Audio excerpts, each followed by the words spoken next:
Hi, I'm Eve. Today I'm going to show you how easy it is to make a pesto and zucchini pasta.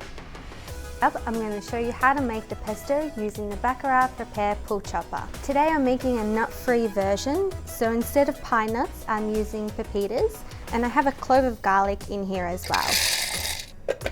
Give it a few pulls to chop it coarsely.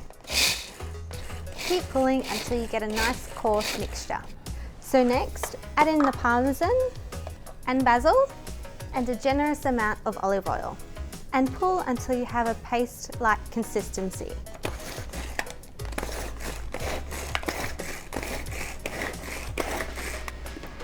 Now that's done, so set it aside and time to make the zucchini pasta.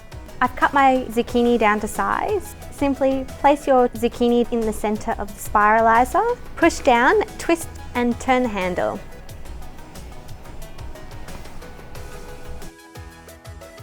And there you have it, perfect spirals. Now that we've prepared our pesto and our zucchini pasta, it's time to fry it all up. I'm using the Baccarat Le Connoisseur fry pan.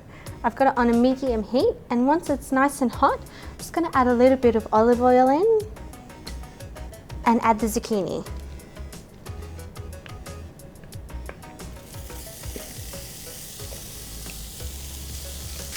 Add a bit of salt and pepper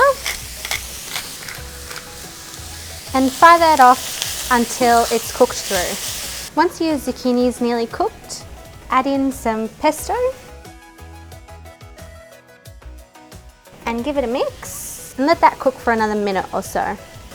That looks done, so straight on the plate. And there you go, pesto and zucchini pasta.